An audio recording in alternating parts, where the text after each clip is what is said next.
A very good morning to all students.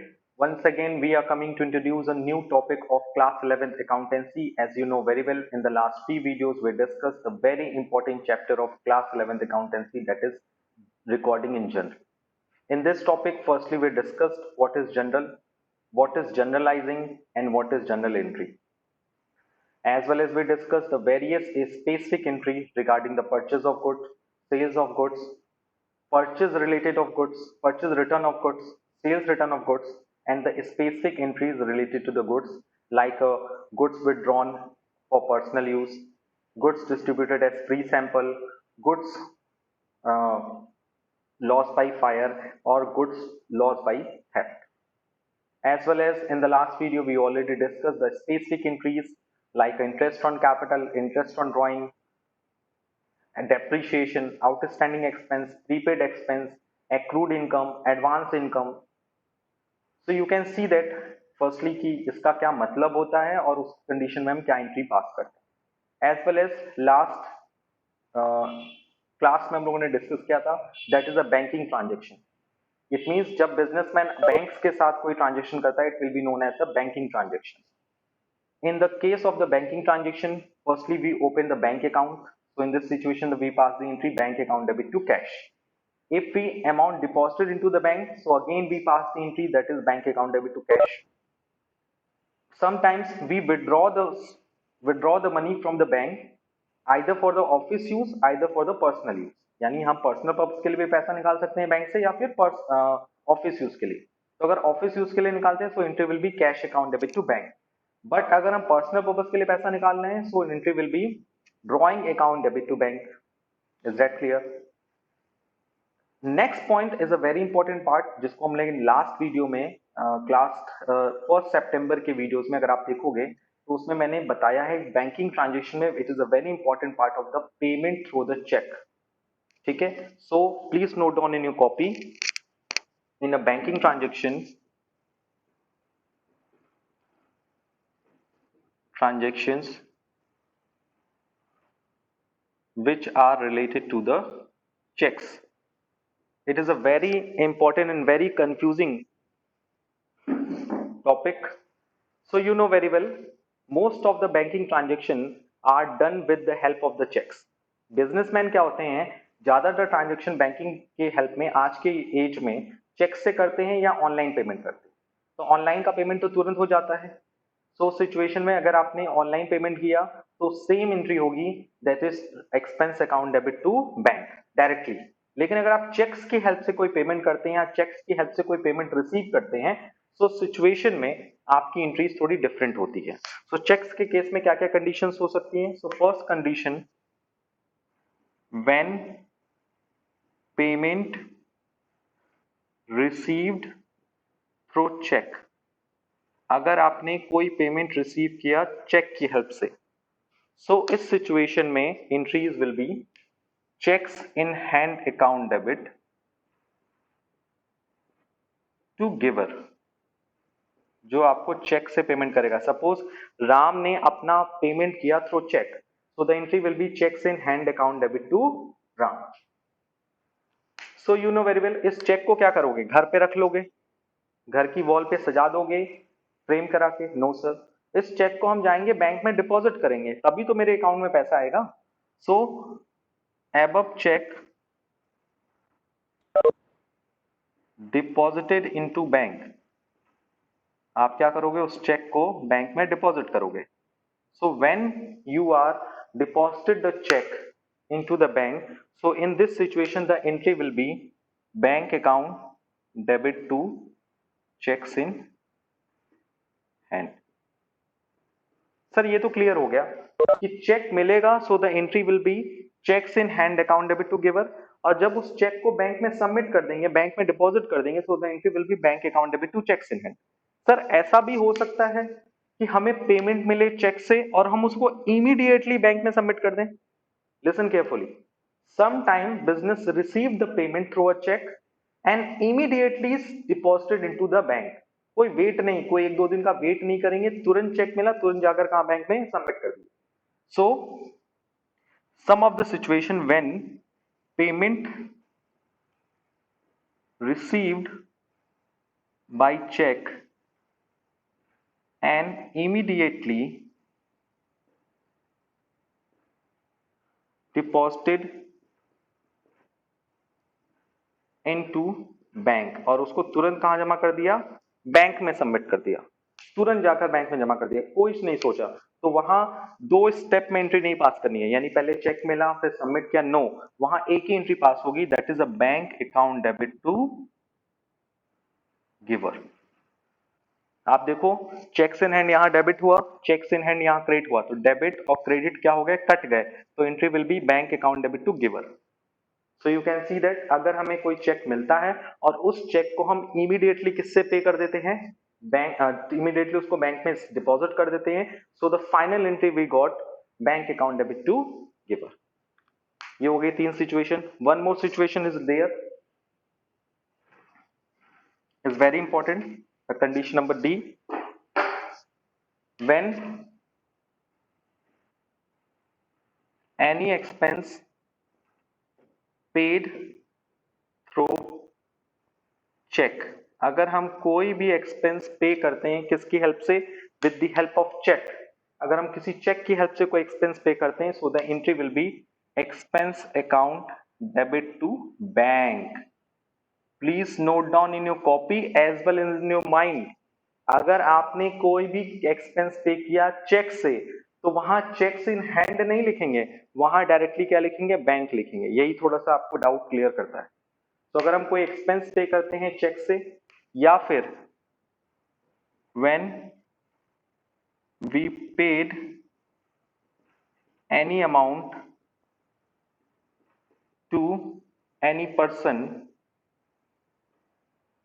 through check, यानी अगर हम किसी को कोई अमाउंट पे करते हैं, किसी भी पर्सन को, किसके थ्रू, चेक्स के थ्रू, तो उस सिचुएशन में एंट्री होती है, that is same entry in the above situation, the entry will B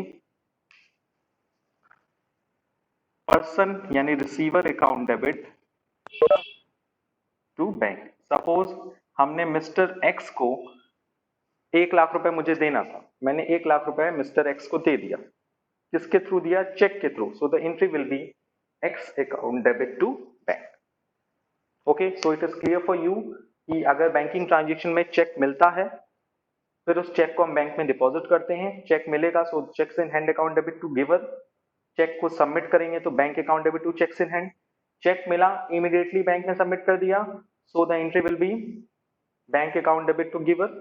और अगर चेक से हम कोई पेमेंट करते हैं, चाहे कोई एक्सपेंस पेमेंट करें या किसी पर्सन को पेमेंट करें, तो वहां पर हमें चेक्स इन हैंड अकाउंट से कोई मतलब नहीं है, वहां हमें कौन सा अकाउंट क्रिएट करना है, that is a bank account, and debit is the expense and the receiver account. So I hope it is clear for you कि common term is discount. So our next topic is entries related to discount. Okay, so what is discount? अगर हम entries की बात करें तो first of all, what is discount? Discount means reduction in the amount, means reduction in the amount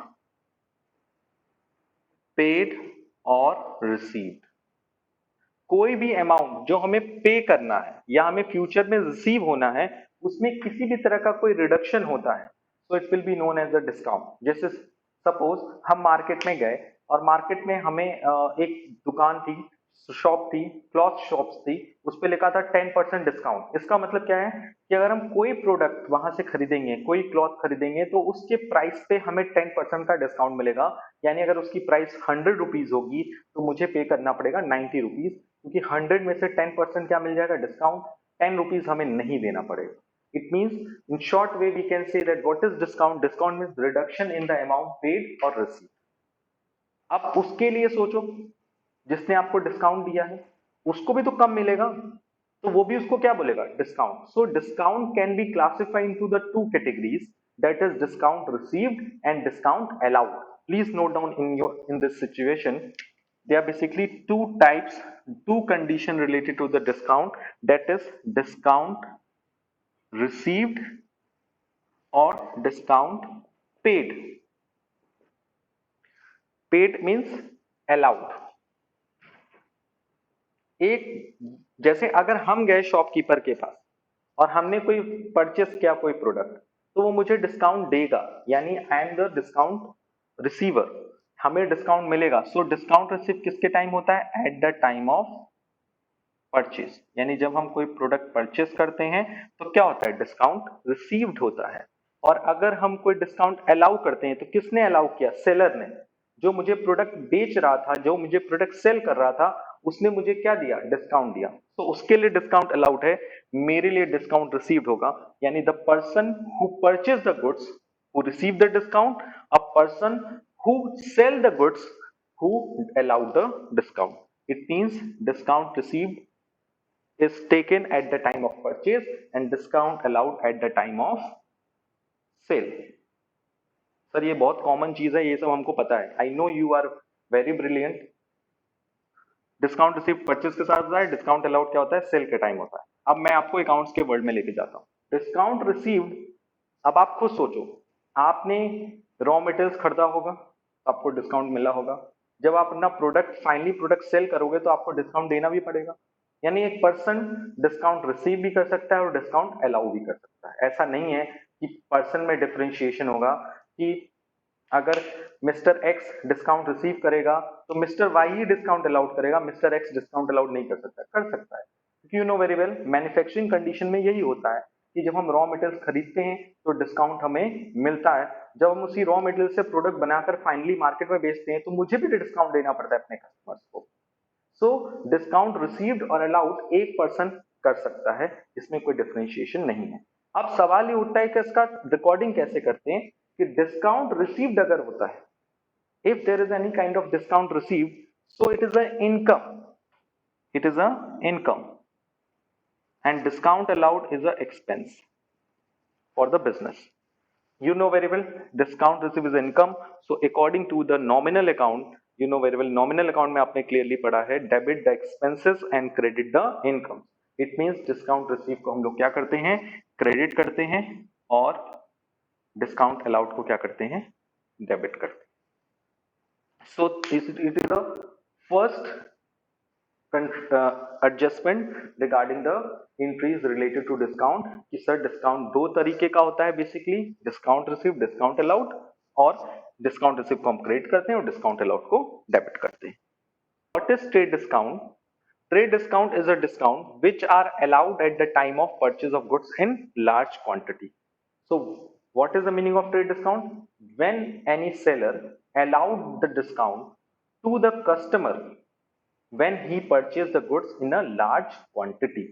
मतलब जब कोई customer किसी गुड्स को परचेस करता है लार्ज क्वांटिटी में, तो इस सिचुएशन में सेलर क्या करता है? अपने कस्टमर को डिस्काउंट देता है। वो भी किस तरह का डिस्काउंट होता है? That is known as the trade discount. And very important part of the trade discount is this discount is not recorded in books of account. ये अपने माइंड में आप रख लेना कि ट्रेड डिस्काउंट को हम अपने बुक्स ऑफ अकाउंट्स में रिकॉर्ड नहीं करते हैं। सर रिकॉर्ड ही नहीं करते हैं, मतलब क्या है? मतलब ये है कि ट्रेड डिस्काउंट रिसीव्ड हो या ट्रेड डिस्काउंट अलाउड हो, यानी मैंने ट्रेड डिस्काउंट दिया या लिया, ना इसको हम डेबिट करेंगे ना क्रेडिट करेंगे। अपने माइंड में रख लो। What is trade discount? जब कोई परचेजर लार्ज क्वांटिटी में गुड्स खरीदेगा तो कस्टमर सेलर क्या करेगा? उसे ट्रेड डिस्काउंट देगा, उसे स्पेसिफिक डिस्काउंट देगा, और इस डिस्काउंट को अपनी बुक्स ऑफ अकाउंट में रिकॉर्ड नहीं करेगा, ना परचेज करने वाला ना सेल करने वाला। क्लियर? अब बेसिकली सर रिकॉर्ड नहीं करेगा तो इसका इफेक्ट क्या पड़ा? इसका इफेक्ट पड़ेगा अमाउंट पे। इट मींस अमाउंट जो है वो क्या हो जाएगी? डिडक्ट हो जाएगी। It means it is allowed as a deduction, it is allowed as a deduction from sale value of goods. यानी ये चीजें, ये डिस्काउंट हमारे बुक्स ऑफ अकाउंट में रिकॉर्ड नहीं होता है। पहली बात, trade discount is not recorded in books of account. Number second, it is allowed as a deduction from the sale value of goods. यानी जब हम गुड्स को सेल करते हैं या कोई परचेज करता है और उसे ट्रेड डिस्काउंट रिसीव हो या परचेज अलाउड हो, वो दोनों ही सिचुएशन में उसको ना डेबिट करेगा ना क्रेडिट करेगा, बट अमाउंट की वैल्यू पे इफेक्ट पड़ेगा। कैसे पड़ेगा, पहले मैं इसका एक एग्जांपल दे देता हूं आपको। Example are mister X purchase goods from mister Y worth rupees 1 lakh and trade discount at the rate of 10%। कह रहा है मिस्टर एक्स ने गुड्स परचेस किया मिस्टर वाई से, कितने का, 1 लाख रुपए का, ट्रेड डिस्काउंट 10% है। तो बताओ परचेजर कौन है, एक्स, सेलर कौन है, वाई। तो पहले मैं परचेजर की बुक में एंट्री करता हूं, यानी कि मिस्टर एक्स ने परचेस किया है ना, मिस्टर एक्स क्या है, परचेजर, उन्होंने परचेस किया है गुड्स, कितने का, मिस्टर वाई से, कितने का, 1 लाख रुपए का। सो नॉर्मल एंट्री क्या होगी, that is purchase account debit to mister Y. कितने का गुड्स है, 1 लाख रुपए का। बट सर उस पर ट्रेड डिस्काउंट भी है, तो मैंने आपको समझाया ना, ट्रेड डिस्काउंट को रिकॉर्ड नहीं करते हैं, ट्रेड डिस्काउंट को रिकॉर्ड नहीं करेंगे, ना डेबिट करेंगे ना क्रेडिट करेंगे, लेकिन अमाउंट घटाएंगे। It is allowed as deduction from the sale value of goods. Value कितनी थी, 1 लाख, डिस्काउंट कितना है, 10%। तो 1 लाख में से 10% घटा दो तो कितनी वैल्यू आ जाएगी, 90,000। यानी आप गुड्स को परचेस की वैल्यू कितना दिखाओगे, 90,000, नॉट अ 1 लाख। वही मिस्टर वाई क्या करेगा, mister Y is a seller. Seller क्या करता है, एंट्री क्या रिकॉर्ड करेगा, mister X account debit to sales, वो भी किससे पे दिखाएगा, 90,000। यानी यू कैन सी दैट चाहे सेलर हो चाहे परचेजर हो, अगर वहां पे कोई ट्रेड डिस्काउंट है तो उसका इफेक्ट सिर्फ अमाउंट पे पड़ेगा, उसका इफेक्ट आपके एंट्रीज पे नहीं पड़ेगा ना। तो यहाँ पे अभी मैंने आपको समझाया ना कि डिस्काउंट अलाउड होगा तो डेबिट, रिसीव होगा तो क्रेडिट।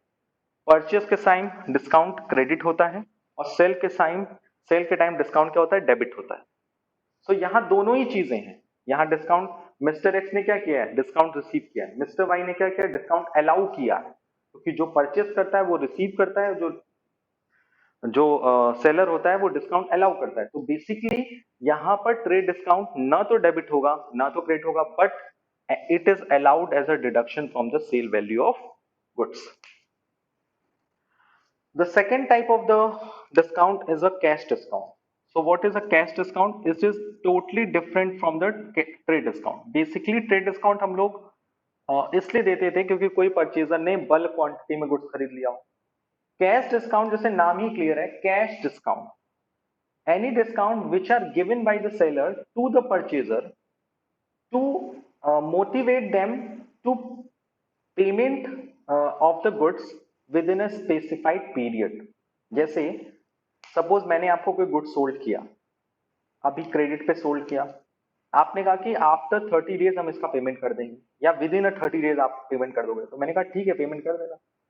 विद इन 30 डेज के अंदर आपने पेमेंट कर दिया, तो मैंने खुश होकर कहा कि चलो ठीक है 100 रुपए आप कम दो, 500 रुपए कम दो। तो it is known as a cash discount. यानी कैश डिस्काउंट एक ऐसा डिस्काउंट है जो सेलर क्या करता है, अपने कस्टमर को कैश पेमेंट को मोटिवेट करने के लिए। जैसे अगर आपने कोई गुड्स परचेस किया और इमीडिएट आपने पेमेंट कर दी, तो मैंने कहा इमीडिएट पेमेंट कर रहे हो, ठीक है अच्छी बात है, ले लो 500 रुपए कम दो, 1000 रुपए कम दो। It is known as a cash discount. Because accounting में एक बहुत बड़ा रूल है, अगर आप कॉमर्स पढ़ रहे हो ना तो एक चीज बहुत इंपॉर्टेंटली अपने दिमाग में रख लो, something is better than nothing. क्योंकि अकाउंटिंग में एक बहुत बड़ा वर्ड आता है दैट इज बैड डेब्ट्स। जब आप क्रेडिट सेल करते हो तो सम टाइम्स क्या होता है कि जो आपने क्रेडिट सेल किया है, जरूरी नहीं है कि पूरा पैसा आपको मिल जाए, हो सकता है इन फ्यूचर वो बंदा इंसॉल्वेंट हो जाए। तो फ्यूचर के रिस्क को क्यों लेके चलना।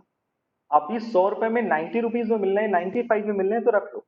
अब इसका मतलब ये नहीं कि 100 रुपए के बदले 10 रुपए मिल रहा है तो रख लो, नहीं, it is not a good accounting, it is not a good commerce person.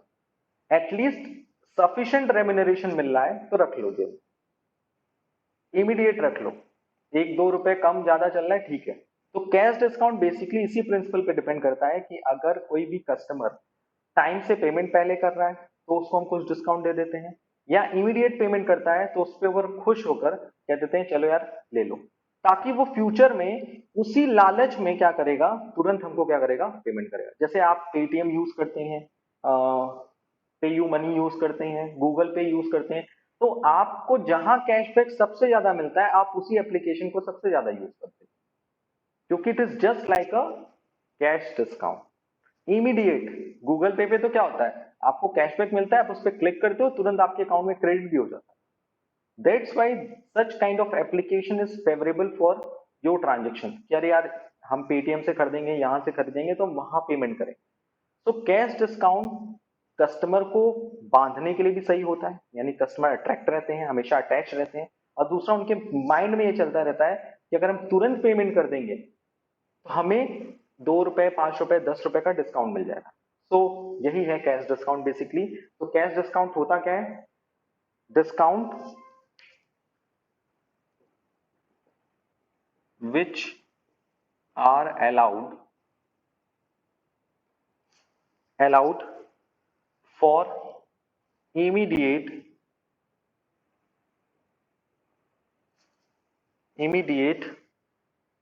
payment or payment payment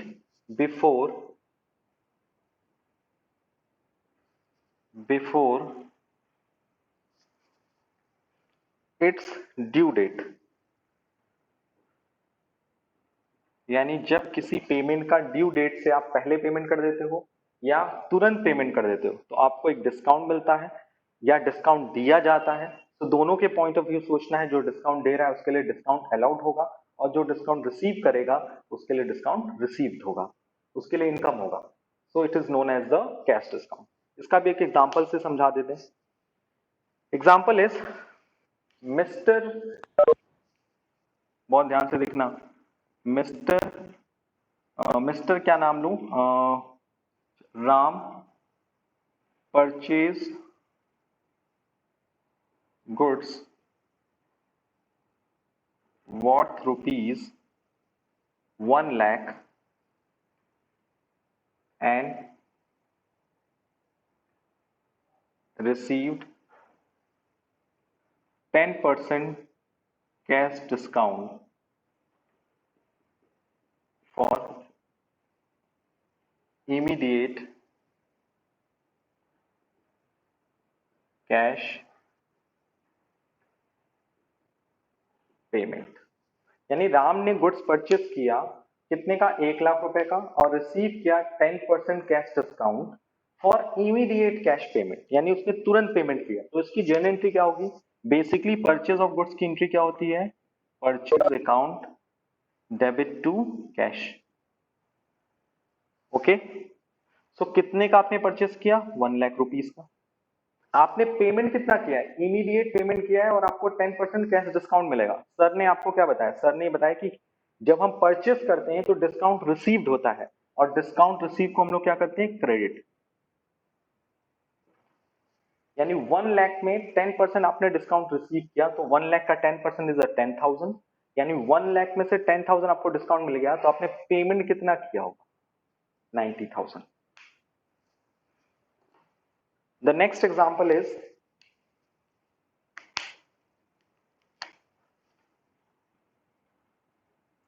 Mr. Shyam sold goods for rupees 1 lakh and allowed 10% trade discount and 5% cash discount. Mister Shyam ने goods sold किया 1 लाख रुपए का, जिसमें उसने 10% trade discount और 5% cash discount allow किया। ये थोड़ा कंफ्यूजिंग क्रिएट करेगा, क्योंकि इस क्वेश्चन में ट्रेड डिस्काउंट भी है और कैश डिस्काउंट भी है। अभी मैंने आपको जस्ट बताया कि ट्रेड डिस्काउंट को बुक्स ऑफ अकाउंट में रिकॉर्ड नहीं करते हैं, लेकिन उसका अमाउंट डिडक्ट करते हैं, और कैश डिस्काउंट को तो रिकॉर्ड ही करेंगे। अगर अलाउड होगा तो डेबिट, रिसीव होगा तो credit. So it is very important for you. So sold goods किया आपने 1,00,000 रुपए का, तो वो भी किसमें किया, कैश डिस्काउंट मिल रहा होगा, इसका मतलब ट्रेड डिस्काउंट अलाउड है, इसका मतलब कैश में पेमेंट मिल रहा होगा. So the entry will be cash account debit to sales. अब बेसिकली सेल कितने में किया है, 1,00,000 रुपए में. तो यहां बहुत ध्यान से देखिएगा, सेल कितने में किया आपने, 1,00,000 रुपए में. फर्स्टली आप उसमें से क्या माइनस करोगे, trade discount. First of all you deduct the 1,00,000 rupees from the 1,00,000 rupees, that is a trade discount. Trade discount कितना परसेंट है, दैट इज अ 10%. 1,00,000 का 10% कितना होगा, that is a 10,000. So value कितनी हो गई, 90,000. यानी आपने सेल कितने का किया है, 90,000 रुपीज का. क्योंकि you know very well, trade discount की वो वैल्यू में से माइनस कर देते हैं, उसको ना कहीं नहीं शो कराते हैं, ना डेबिट में ना क्रेडिट में, लेकिन कैश डिस्काउंट को शो कराते हैं. कैश डिस्काउंट कितना है, 5%. तो डिस्काउंट क्या है, सेल के टाइम पे क्या होगा डिस्काउंट, अलाउ की receive, sir it is allowed, and allowed को क्या करते हैं, डेबिट करते हैं. So discount allowed. सो मैंने क्या किया, पहले सेल्स की वैल्यू लिखा 90,000, क्योंकि सेल था 1,00,000 जिसमें ट्रेड डिस्काउंट था 10%, 90,000. 90,000 में से फिर 5% हमें क्या मिला, कैश डिस्काउंट, दैट इज 4,500. 90,000 में से 4,500 हमने क्या दे दिया, 5% cash discount. Rest amount is 85,500 received from the customer. So the entry will be cash account debit, discount allowed debit to sales. So after discussing the types of discount, that is a cash discount and trade discount, and how it will be recorded in our books of account, let's we move to the last topic of today's video, that is a compound journal entry. What is compound journal entry? So you can see that what is journal entry. जब कोई transaction होता है तो उस transaction को debit and credit के terms में हम लोग रिकॉर्ड करते हैं in the journal. Suppose we paid the rent, so the entry will be rent account debit to cash. So it is a journal entry. Sir what is compound journal entry? Compound journal entry is the extension of the journal entry. यानी journal entry में क्या होता है, generally एक account debit होता है और एक अकाउंट क्रेडिट होता है. लेकिन जब किसी जर्नल एंट्री में एक से ज्यादा अकाउंट डेबिट हो और एक से ज्यादा अकाउंट क्रेडिट हो, दोनों भी हो सकता है, दोनों में से कोई एक भी हो. When any journal entry contain a more than two accounts are debited or more than two accounts are credited, are both of them, it is known as a compound journal entry. So what is journal entry? When the number of account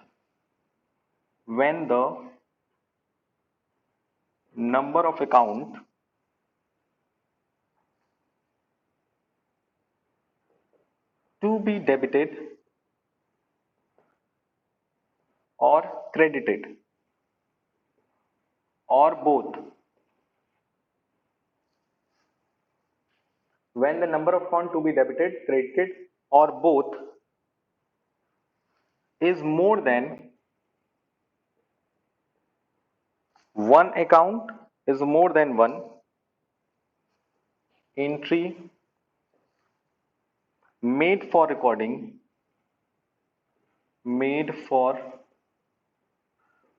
recording the transaction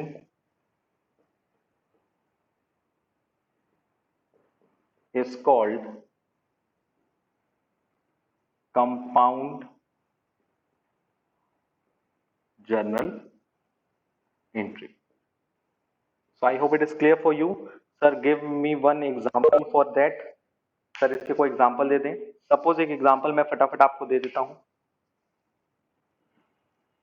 paid rent ₹500, wages ₹100, salary ₹2,000. So you can see that तीनों condition में हमने एक expense पे किया है, wages, salary और rent. तो इस सिचुएशन में कंपाउंड जर्नल एंट्री बन सकती है. आप सेपरेट एंट्री भी पास करते हो, that is rent to cash. Wages के लिए एंट्री पास करोगे, wages account debit to cash. Salary के लिए पास करोगे, salary account debit to cash. Separate entry, this is called simple journal entry. अलग अलग पास करिए, this is known as simple journal entry. Sir what is compound journal entry? जब आप तीनों transaction की एंट्रीज एक साथ पास करो. That is rent, wages and salary, तीनों मिक्स करके सॉल्व कर दो। That is rent account debit, wages account debit, salary account debit to cash. Rent कितना था 500, वेजेस था 100, salary 2000, so total amount paid through by through cash that is 2600. So this is called compound journal entry, because what is compound journal entry?